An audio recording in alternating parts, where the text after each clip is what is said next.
जय गुरु जी। गुरु जी को प्रणाम और गुरु जी की आई हुई प्यारी प्यारी संगत को प्रणाम। जैसा कि हम सभी को मालूम है कि गुरु जी महाराज 31 मई उनका समाधि दिवस, जिसको लेकर के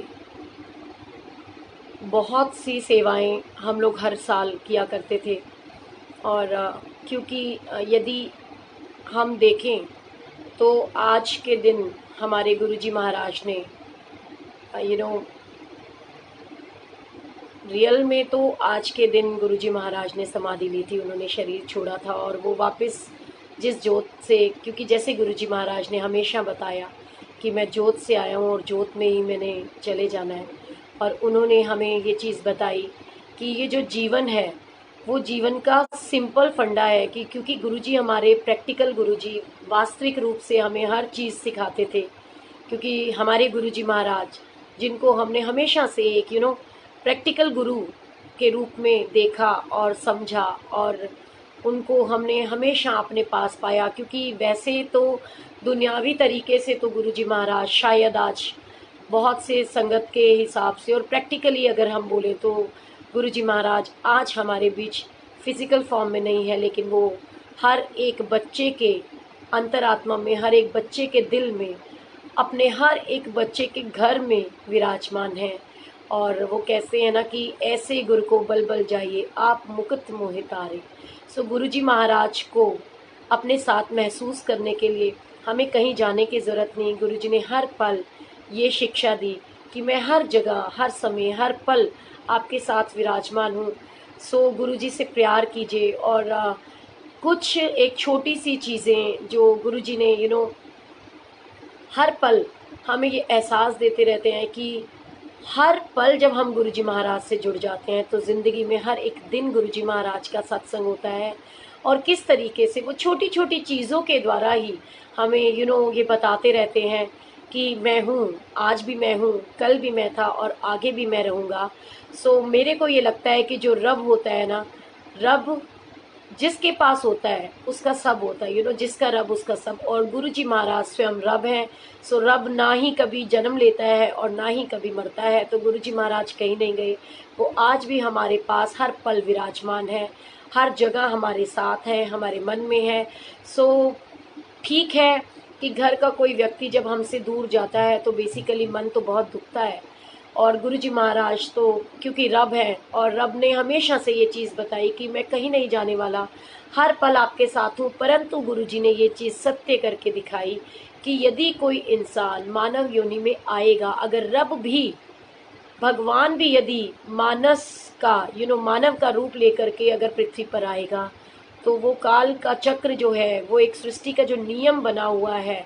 क्योंकि गुरुजी महाराज ने कभी भी, मतलब वो कहते हैं कि ये जितनी भी चीज़ें होती हैं, उन्होंने कभी उसको छेड़ाखानी करने की कोशिश नहीं करी। उन्होंने कभी नहीं बताया इस तरीके से। उन्होंने ये बताया कि जो इंसान, यदि हम आए हैं तो हर किसी को एक ना एक दिन जाना है। सो गुरुजी ने हमेशा इस चीज़ को प्रैक्टिकली हमें हर पल बताया, हर चीज़ को उन्होंने समझाया। तो बहुत सी पुरानी संगत उनको, क्योंकि सबकी सोच अपनी अपनी अलग है। हम किसी के अकॉर्डिंग कहते ना कि हम तो फिर भी बच्चे हैं, हमारे पास वो शब्द नहीं है, हम उस चीज़ को एक्सप्लेन नहीं कर सकते। बट जितना कि मैंने महसूस किया है, गुरुजी हर पल अपने हर बच्चे के साथ हैं। तो समाधि दिवस के बारे में कुछ भी कह पाना, मतलब मेरे जैसे किसी एक छोटे बच्चे की बिल्कुल बात नहीं। क्योंकि वो कहते थे जिसको ABCD नहीं पता वो आगे का ग्रंथ या कुछ भी क्या आपको बताएगा। बस इतना ही कह सकते हैं कि गुरुजी कहीं नहीं गए, वो हर पल हम लोगों के साथ हैं और आगे भी हमारे साथ रहेंगे। और आज गुरुजी की कृपा से 12 बजे का टाइम गुरुजी महाराज, क्योंकि जैसे कि रघुवीर अंकल का 2-3 दिन नेटवर्क इशू चल रहा है हर जगह पर, तो उनका भी फ़ोन बंद था, वो नहीं कांटेक्ट कर पा रहे थे। आज उनका फ़ोन आया। तो जब कोई नहीं होता है तो आपकी ये छोटी सी बहन आपके साथ हाजिर हो जाती है गुरुजी का नाम लेते हुए। सो 12 बजे ठीक फिर रघुवीर अंकल हम लोगों के साथ होंगे सत्संग शेयर करने के लिए। और जहाँ पे वो लोगों के सत्संग है वहाँ हमारे सत्संग कोई मायने नहीं रखते। पर इसका मतलब ये बिल्कुल भी नहीं है कि गुरुजी हमसे प्यार नहीं करते। उसका एक लाइव, एक जीता जागता उदाहरण, छोटा सा मतलब आधा घंटा है मेरे पास, तो मैं अपने मन के भाव आप सबके साथ में रखना चाहूँगी कि गुरुजी से सिर्फ प्यार करने की ज़रूरत है। गुरुजी महाराज को यदि हम दिल से प्यार करते हैं तो गुरुजी हर पल अपने हर बच्चे के साथ होते हैं, और वो ये रियलाइज़ भी कराते हैं कि मैं तुम्हें सुनता हूँ, मैं तुम्हें समझता हूँ, तुम्हारे मन में जो चल रहा होता है उसे बखूबी मैं हर पल हर बात को समझ रहा होता हूँ। और जैसे हमारे स्वयं के माता पिता को पता होता है कि मेरे बच्चों की खुशी किस में है, उनको दुख किस चीज़ से महसूस होगा, ऐसे ही गुरुजी महाराज को हमारे हर सुख दुख का पता होता है। जो लोग मुझसे कनेक्टेड हैं वो ये जानते हैं कि गुरुजी महाराज के पास आने से पहले, कि जब गुरुजी महाराज ने मुझे अपने चरणों से जोड़ा, अपने प्यार से, अपने एक पूर्ण, क्योंकि आज भी मैं ये नहीं मानती कि मैं पूर्ण रूप से सरेंडर कर चुकी, क्योंकि मैं गुरुजी को कहती हूँ कि मैनू तो सरेंडर करना आंदा ही नहीं, तुसी जानी जानो, बस इतना ज़रूर करना कि मेरे से कभी कोई ऐसा काम ना हो जिसकी वजह से मैं आपकी या अपनी निगाहों से गिर जाऊं। ऐसा कोई काम मुझसे मत करवाना। पर पल, हर पल अपनी बच्ची के साथ रहना, हर पल उसको एक सही मार्गदर्शन करते रहना। सो गुरुजी महाराज ने हर पल उन भावनाओं को समझते हुए जितना प्यार मैंने गुरुजी से किया है, मीन्स मैं ये मानती हूँ कि उसका शायद गुना गुरुजी मुझे वापस देते हैं। और वो इस बात का मुझे हर पल रियलाइज़ कराते रहते हैं कि पल पल वो मेरे साथ हैं, मुझे सुनते हैं, मेरी बात को समझते हैं, मेरी फीलिंग्स को समझते हैं। मुझे उनको कुछ कहने की ज़रूरत नहीं पड़ती, वो तो बिन बोलियां ही सब कुछ जानते हैं। सो मैं आज छोटा सा कल का उदाहरण आपको बताती हूँ कि आज जो लोग मुझसे जुड़े हुए हैं उनको पता है कि गुरुजी के पास आने से पहले मैं अ, और शुरू से हर एक के जीवन में ना माँ और पिता दोनों की अपनी अपनी एक इम्पोर्टेंस होती है। सो माँ झंडे वाली, मेरी माँ वैष्णो, मेरी माँ कालका, त्रिशक्ति अवतार माँ वैष्णो देवी, उसी का त्रिशक्ति अवतार रूप जो है माँ झंडे वाली का दरबार, उससे मैं जुड़ी हूँ। और जो लोग मुझे जानते हैं उनको पता है कि सुबह मोहन मंडल के अंदर गुरुजी की कृपा से, माता रानी के आशीर्वाद से सुबह सुबह 5 साढ़े 5 बजे उठ करके और झंडे वाले मंदिर जाना डेली, और मोहन मंडल के अंदर उस कीर्तन का जो सत्संग हो रहा होता है उसका हिस्सा बनना, और महामाई की आरती का हिस्सा बनना, ये मेरा शौक़, मेरा महारानी से प्यार है जिसको गुरुजी महाराज समझते हैं। और कभी कोई एक ऐसी अष्टमी नहीं आई कि जो हम महारानी के दरबार में, उनके चौकी जागरण में ना पहुँचे हों। माँ झंडे वाली की जागरण में भी हर पल मैं पहुँची हूँ। ऐसे ही गुरुजी की सेवा मैंने कभी नहीं छोड़ी, दिन कोई भी आया हो, परिस्थितियाँ कोई भी रही हूँ, पर वो चीज़ें बहुत बहुत बहुत मैटर करती हैं मेरे लिए। सो गुरुजी की समाधि दिवस हमारे लिए एक अनमोल दिन, कि जिस दिन हम गुरुजी को पूर्ण समर्पित होकर उनकी याद में बैठते हैं। हम हर साल डुगरी जाया करते थे, और बहुत सारे लोगों के मन में ये क्वेश्चंस आते थे कि वो मुझसे हमेशा ये पूछते थे कि आंटी, गुरुजी की समाधि तो दिल्ली में है, पर हम समाधि दिवस मनाने डुगरी जाते हैं, और गुरुजी का जन्म तो डुगरी में हुआ था और हम गुरुजी का जन्मदिन दिल्ली में मनाते हैं। सो क्योंकि जैसे मैंने आपको बताया कि मुझे तो ABCD भी नहीं आती, बट जो मेरे मन का भाव था, जो मैं महसूस करती थी, उसको मैंने हर पल हर बार संगत से इस चीज़ को इस तरीके से शेयर किया। क्योंकि जो हमारे बापूजी हैं, गुरुजी महाराज के पिताजी, वो आज भी डुगरी पिंड में रहते हैं, और मुझे ये लगता है क्योंकि वो, उनकी अवस्था ऐसी नहीं कि उनको हमें कष्ट देना चाहिए कि हम उनको यहाँ बुलाएं। तो जब भी कोई ऐसा सिचुएशन होती है, कोई माता पिता अपने बच्चों को खोते हैं, तो उनके लिए वो बड़ा ही दुखद टाइम होता है। और गुरुजी महाराज तो एक रब किसी के घर आया हो, और वो जो रब है हमारा, वो ही हमें छोड़कर चला जाए, और वो भी माँ बाप के होते हुए, तो माँ बाप के लिए उससे बड़ा कोई दुख नहीं होता। सो उस दुख को समझते हुए, उन बातों को समझते हुए, हर पल गुरुजी महाराज के पिताश्री हमारे बापूजी, उनको ये एहसास देने के लिए कि बेशक गुरुजी महाराज फिजिकल फॉर्म में आज आपके साथ नहीं है, लेकिन इतने प्यारे, इतने सारे गुरुजी महाराज के बच्चे वो आपके साथ में छोड़ करके जा रहे हैं आपके लिए, कि आपका परिवार वो बढ़ा कर जा रहे हैं, ना कि घटा के। तो गुरुजी के सारे बच्चे हम लोग हर बार डुगरी पिंड में समाधि दिवस पे उनके साथ होते थे, इसलिए कि गुरुजी अगर फिजिकल फॉर्म में नहीं है तो क्या हुआ, आपके सारे बच्चे बापूजी आपके साथ हैं और हमेशा रहेंगे। और बापूजी की इम्पोर्टेंस उतनी है जितनी हमारे गुरुजी महाराज की है। बट गुरुजी महाराज ने हमेशा से हमें एक शिक्षा दी कि उन्होंने बापूजी को भी लाइन में आकर के माथा टिकवाया, कि उन्होंने ये बताया कि रब तो रब होता है और रब के माता पिता भी जो होते हैं उनके लिए भी रब रब ही होता है।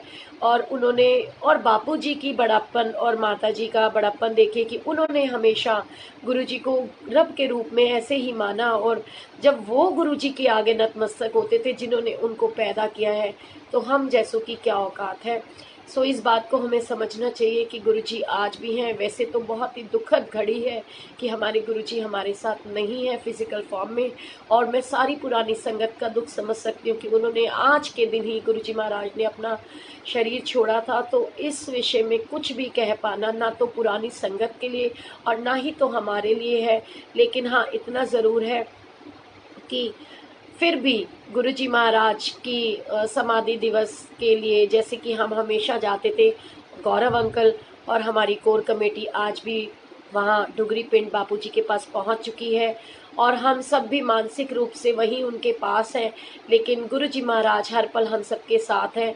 इस चीज़ को समझते हुए जो मैं सत्संग आपसे शेयर करना चाह रही थी वो ये था कि गुरुजी को पता है कि मेरी बेटी मेरे समाधि दिवस के लिए बहुत सी तैयारियां कर रही है, संगत को जोड़ रही है कि वो 2 दिन, क्योंकि आज का दिन जब गुरुजी ने शरीर छोड़ा और कल का दिन जब हमने सब पुरानी संगत जो उनके साथ उनकी उस यात्रा में सम्मिलित थी, तो उन सब के फीलिंग्स को देखते हुए हमने जो 2 दिन का ये प्रोग्राम रखा गुरुजी के लिए।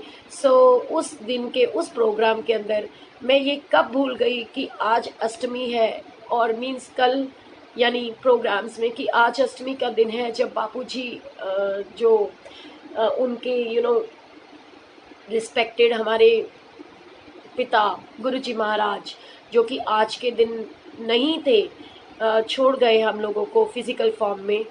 लेकिन उन्होंने आज का दिन भी उनको पता था कि आज अष्टमी है और ये भूल गई है, तो कैसे उन्होंने पूरे करिकुलम में से 1 घंटा जिसको बोलते हैं 5 से 6 का, जबकि हमारा बैक टू बैक प्रोग्राम्स हैं कि अगर 12 से 1 है तो 1 बजे से फिर कंटिन्यू स्टार्ट है, फिर 2 बजे ख़त्म है तो 2 बजे से फिर कंटिन्यू स्टार्ट है, 3 बजे अगर प्रोग्राम ख़त्म है तो 3 बजे कंटिन्यू। लेकिन उस प्रोग्राम के करते कराते बीच में गुरुजी महाराज ने 5 से 6 बजे का टाइम मुझसे भूल से छुड़वा दिया। और ये चीज़ उन्होंने संगत के थ्रू मुझे ये मैसेज दिया कि जो हमारे बंसी जी, हरबंस लाल बंसी जी हैं, जो कि बड़े ही भावपूर्ण बोलते हैं कि सारे तीर्थ धाम आपके चरणों में, हे गुरुदेव प्रणाम आपके चरणों में। ये हाज़िरी हमें श्री हरबंस लाल बंसी जी से सुननी है आज गुरुजी के लिए, उनकी याद में, उनको याद करते हुए कि गुरुजी हमारे तो चारों धाम, हमारी पूरा सब कुछ आपके चरणों में है और हमें अपने चरणों से कभी अलग मत होने देना, अपने चरणों के अंदर ही हमें स्थान देना कि सारे तीर्थ धाम आपके चरणों में, हे गुरुदेव प्रणाम आपके चरणों में।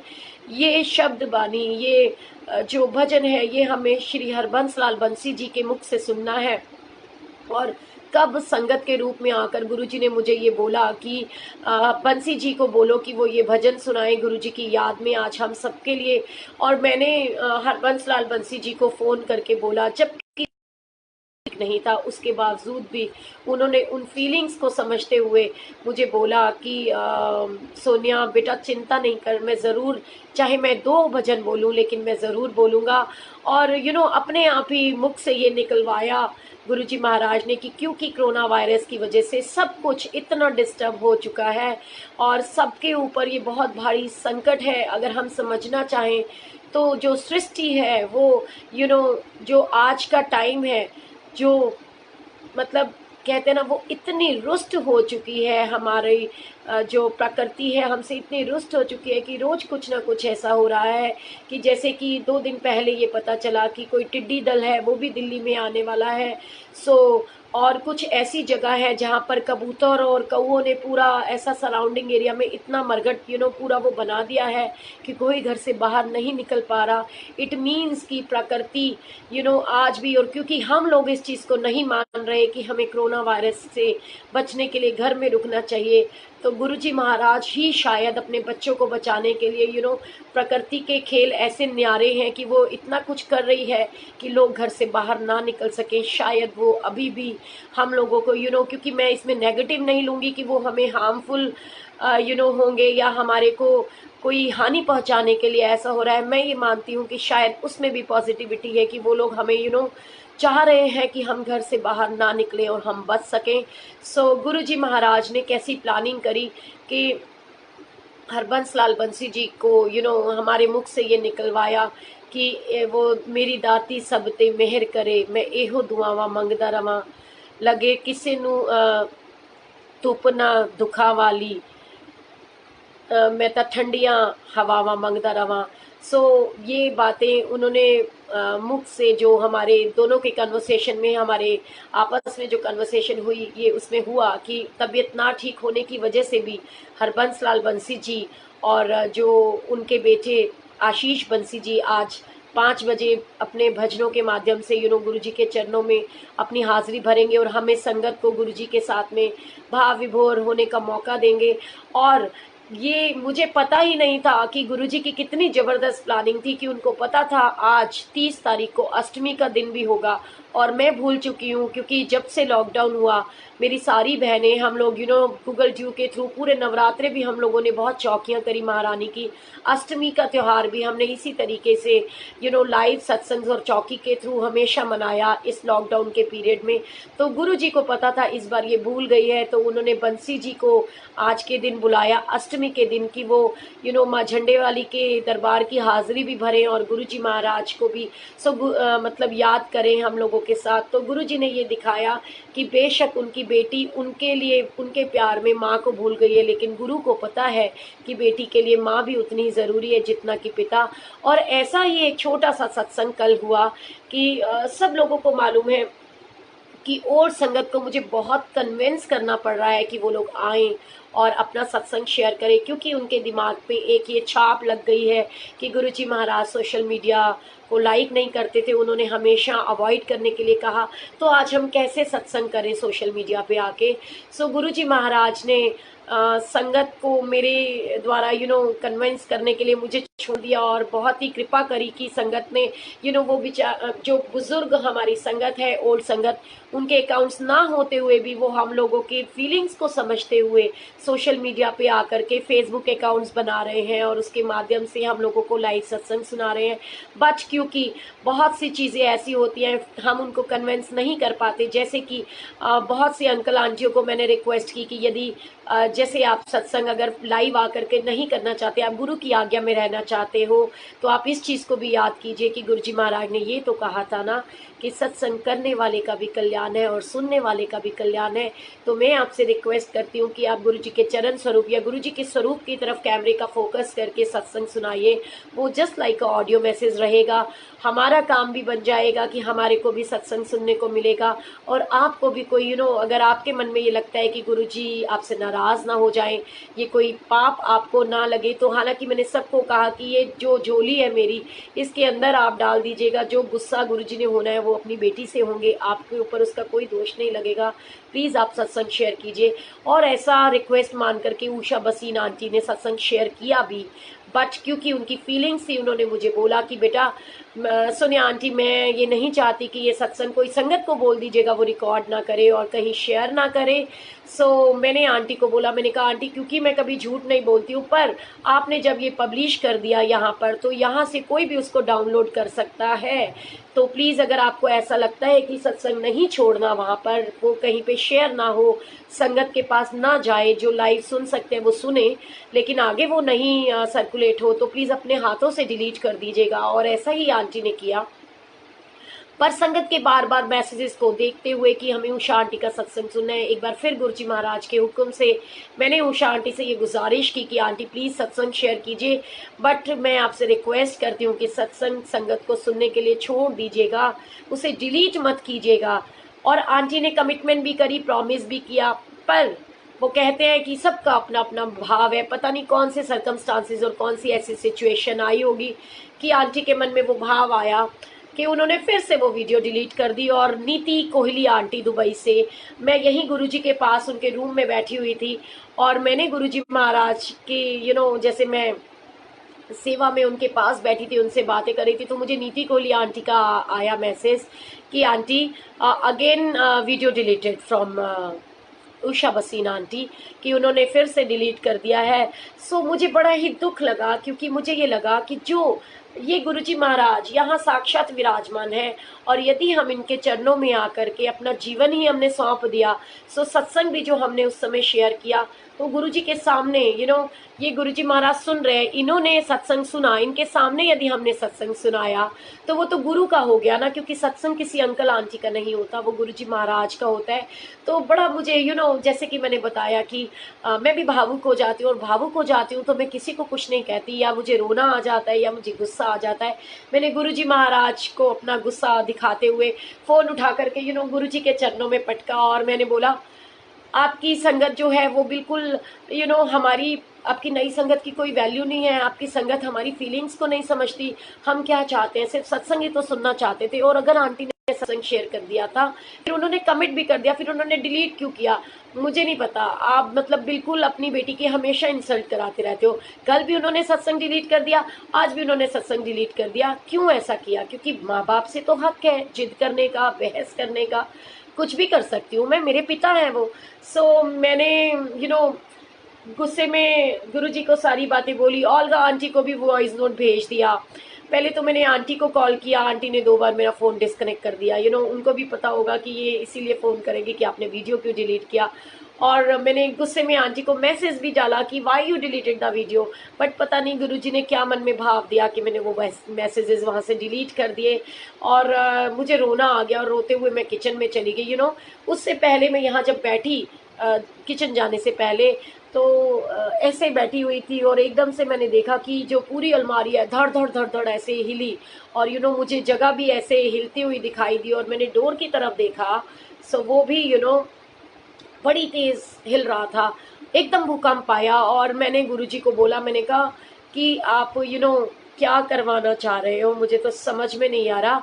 क्योंकि मुझे भाटिया अंकल का फ़ोन आया कि सोनिया यहाँ पर बड़ा तूफान आ गया है तो मैं लाइव नहीं आ सकूंगा, इसलिए मैं गुरुजी के पास सत्संग शेयर करने के लिए आई। और जैसे ही सत्संग शेयर करके हट रही थी, सो ये जैसे कि ये भूकंप आया, मैंने आपको बताया उस समय की बात है, भूकंप आया। और मैं उसके बाद में उठ करके लड़की का फ़ोन आया जिसको मैंने बोला, इशिता, जो बेचारी हमारे लिए इतनी मेहनत करती है, वीडियोस डाउनलोड करती, सब कुछ करती है। सो उस बच्ची को मैंने बोला और वो मुझे रोता हुआ देख करके, होपलेस देख करके बोली, आंटी आप चिंता क्यों कर रहे हो सकता है किसी न किसी ने वो वीडियो जो है शेयर करी होगी, हम वहाँ से उसको ना ले लेंगे, आप चिंता मत करो। तो मैंने उसको बताया, मैंने कहा मेरी मासूम सी बच्ची, जब रियल ओरिजिनल चीज़ यानी सोनिया आंटी की ही डेथ हो जाएगी तो सोनिया आंटी को कहाँ से ले आओगे? वो तो फिर एक लाश हो गई ना, जब वो है ही नहीं उसे कहाँ लेकर के जाओगे? सो वीडियो तो ख़त्म हो गई, जब ख़त्म ही हो गई तो अब कहाँ से डाउनलोड होगी? सो उसने फिर भी मुझे बड़ा वो बोला कि कोई नहीं आंटी, फिर कोई बात नहीं, गुरुजी है ना, छोड़ दो गुरुजी पे, कोई बात नहीं, आप चिंता मत करो, आप परेशान मत हो, आप तो गुरुजी की बेटी हो ना, क्यों परेशान हो रहे हो? इतना छोटी सी बच्ची ने बड़े प्यार से मुझे समझा। और मैं जा करके गुरुजी को बड़े प्यार से कि शुक्राना गुरुजी, जैसी आपकी इच्छा, शायद वाकई में ही आपकी इस बेटी की और हम नई संगत की कोई वैल्यू नहीं है। और होपलेस होकर के किचन में खाना बनाने चली गई। और आपको जो मैं अब बताने वाली हूँ, आप इतने हैरान हो जाओगे सुन करके कि जो कि बड़ा ही शॉकिंग है कि 4 घंटे पहले जो वीडियो डिलीट हो चुकी है और 5 घंटे बाद जब मुझे ये पता चल रहा है कि वीडियो डिलीट हो चुकी है और सब जगह पे कहीं कोई वीडियो नहीं है। और गुरुजी महाराज को जैसे कि मैंने बोला कि गुरुजी ये क्या आप करवाते हो, आप हमेशा मेरी फेक, आपको पता है मुझे सिर्फ सबको पता है मेरी कमज़ोरी है कि इस जुबान, वो कहते हैं प्राण जाए पर वचन ना जाए, ये मेरा एक पागलपन है कि मैंने कभी ये नहीं सोचा, क्योंकि ना तो मैं फेक कमिटमेंट्स करती हूँ, ना मुझे फेक कमिटमेंट्स करने वाले लोग पसंद हैं। सो बड़ा दुखी हुई मैं कि मुझे लगा कि शायद मेरी बहुत इंसल्ट होगी, कि फिर संगत बिचारी, और इंसल्ट से भी ज़्यादा क्या था कि मेरी जो संगत गुरुजी का सत्संग सुनना चाह रही है, क्यों उन तक सत्संग नहीं पहुंच रहा, क्यों उनकी फीलिंग्स को नहीं समझा जा रहा, वो मांग ही क्या रहे हैं, एक सत्संग ही तो सुनना चाह रहे हैं, इससे ज़्यादा तो कुछ नहीं। क्या वो गुनाह है गुरुजी कि हम सत्संग सुनना चाह रहे हैं? सो ओल्गा आंटी को जब ऑडियो भेजी, उन्होंने मुझे मैसेज डाला कि सोनिया सुबह बात करूँगी, और रोती पिटते जैसा मेरा नेचर है, मैं जा करके अंदर किचन में गई, और इतनी देर के अंदर जो मेरी इशिता है उसका फ़ोन आया हंसते हुए, आंटी आंटी। मैंने कहा हाँ जी। कहती वो जो आंटी थी उषा बसीन, उनकी वीडियो कौन सी है? मैंने कहा मतलब, कहती जिसमें चरण स्वरूप है गुरु जी के, वो वीडियो है? मैंने कहा हाँ बेटा वो ही वीडियो है। कहते तो है कि गुरु चरण दुख हरण, लेकिन यहाँ तो गुरु के चरण ही दुख का कारण बन गए हैं। सो मेरे मुंह से इतना सड़ा हुआ शब्द जैसे ही निकला, तो इशिता ने मुझे बोला कि नहीं, गुरुजी के जो चरण है वो वाकई में ही दुख हरण होते हैं। Aunty can you imagine that कि जो वीडियो का लिंक 4 बार हमने खोला कि वो लिंक ब्रोकन है, लिंक ब्रोकन है, और 4 घंटे पहले वीडियो डिलीट हो चुकी है। मालूम नहीं कैसे जब आपके कहने पे फ़ोन मैंने भी छोड़ दिया कि अब तो कुछ हो ही नहीं सकता, होपलेस होके, और जब मैंने अभी फ़ोन उठाया तो वो वीडियो डाउनलोड हो चुकी है, और हमने वो बड़े ही भाव के साथ वो वीडियो शेयर करी। इनफैक्ट क्योंकि मुझे बस इसमें मेरी जिद नहीं थी, किसी को नीचा दिखाना नहीं था, बट ये विश्वास वो जो रखते हैं वो सब पा जाते हैं कि गुरु के ऊपर पूरे विश्वास से जो गुरु जी को बोला कि आप ऐसे कैसे कर सकते हो, आपको अपनी बेटी की कोई वैल्यू नहीं है। जो हक से गुस्सा जताया कि कहते ना गुरु जी से सिर्फ प्यार करो, उस प्यार का सबब ये निकला कि गुरु जी ने उस डिलीटेड वीडियो को डाउनलोड करके दिया हमें, और मैंने बड़े ही उत्सुकता से वही वीडियोस पहले, सबसे पहले सॉरी बोला उषा आंटी को, क्योंकि जाने अनजाने ही सही गुस्सा तो आ गया था मुझे उनके ऊपर कि वो बड़ी हैं, उम्र में रिस्पेक्टेड है, ओल्ड संगत भी है, बट मेरे मन में ये भाव आया कि वो ओल्ड संगत अपने आप को समझती क्या है, क्या नई संगत का कोई वैल्यू नहीं है, उनकी फीलिंग्स की कोई वैल्यू नहीं है। तो ये अपशब्द भी मैंने अपने मन में, सोच में भी कैसे लेकर आई। सो मेरा मन बड़ा दुखा। तो मैंने, आंटी बेशक नहीं देख रही थी, बट मुझे तो पता था ना कि मैंने उनके लिए अपने मन में एक पल के लिए सही लेकिन गलत भाव लाया। सो मैंने सबसे पहले उनको वॉइस नोट भेजा कि सॉरी आंटी, मुझे बड़ा दुख हुआ कि मैंने आपको गुस्से में मैसेज भी कर दिया था, लेकिन मैंने वो डिलीट कर दिया। एंड ये लीजिए, गुरुजी की ब्लेसिंग्स को एंजॉय कीजिए। जो वीडियो आपने डिलीट कर दिया था 4 आवर्स पहले, मतलब वो 6 घंटे बाद मेरे गुरुजी महाराज ने ये साबित किया है कि सच में अगर गुरु करने पे आए तो कोई कुछ बिगाड़ नहीं सकता, चाहे वो कुछ भी हो।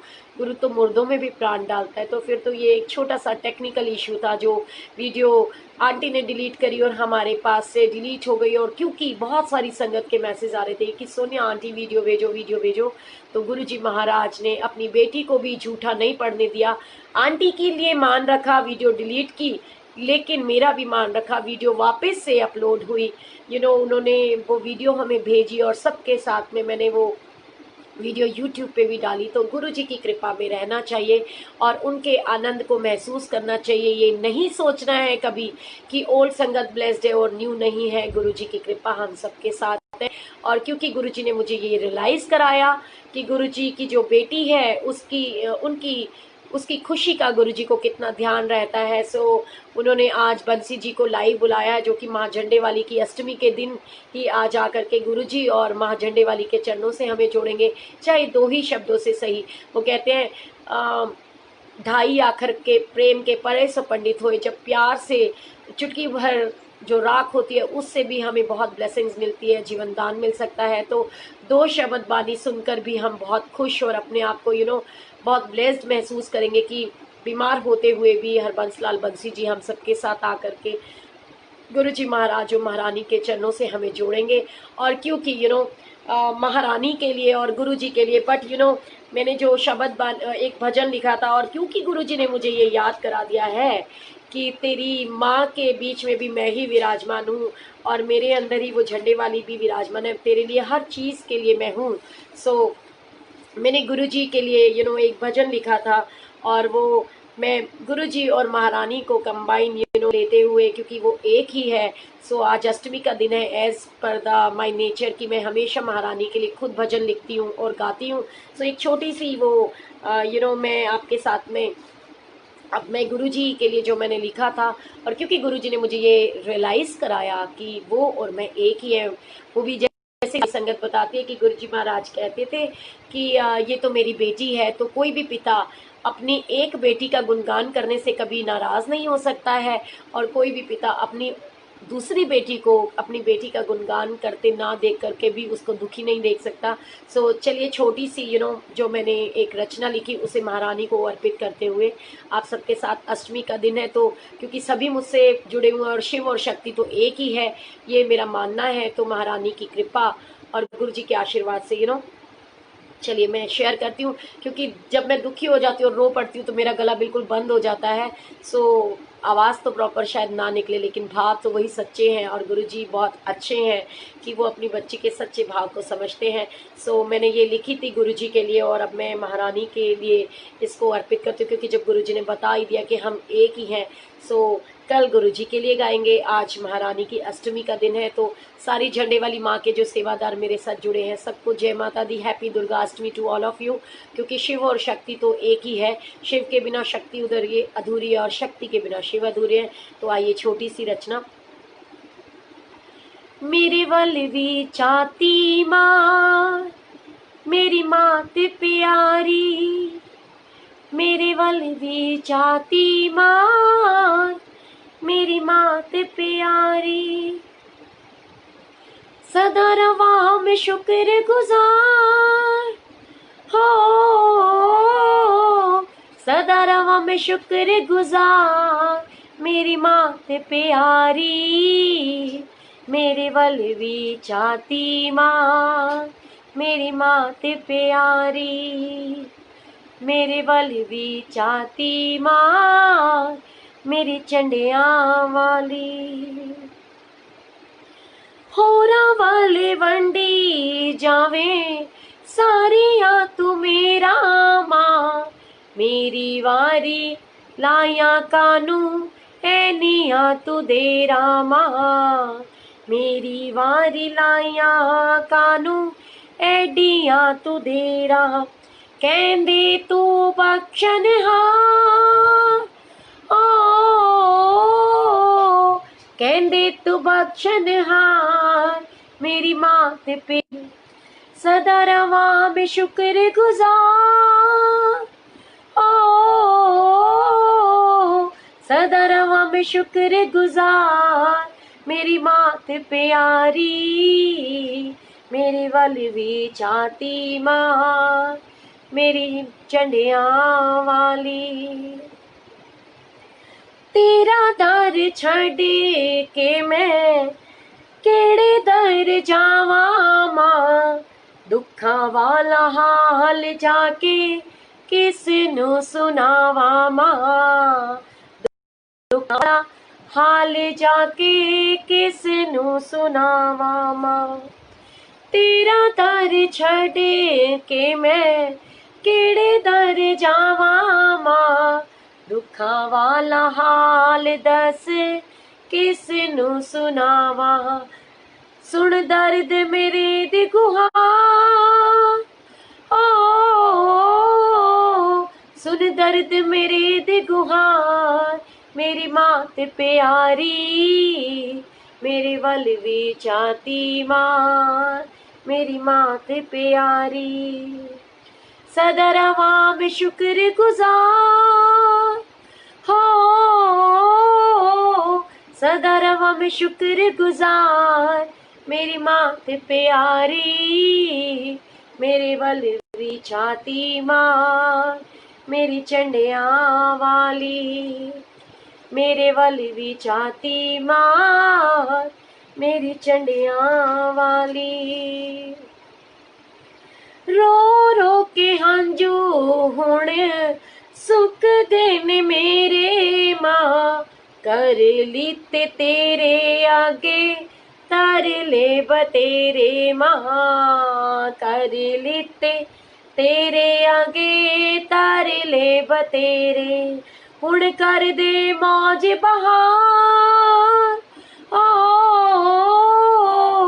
हुण कर दे मौज बहार, मेरी मात प्यारी, मेरे वल भी जाती मार, मेरी चंडिया वाली। तेरे बिना दाती मेरा दिल नहीं ओ लगदा, तेरे तो बगैर कुछ चंगा भी नहीं लगदा, तेरे तो बगैर कुछ चंगा भी नहीं लगदा, तेरे तो बगैर मेरा दिल नहीं ओ लगदा, तेरे बिना दाती कुछ चंगा भी नहीं लगदा, तेरे बिना दाती कुछ चंगा भी नहीं लगदा।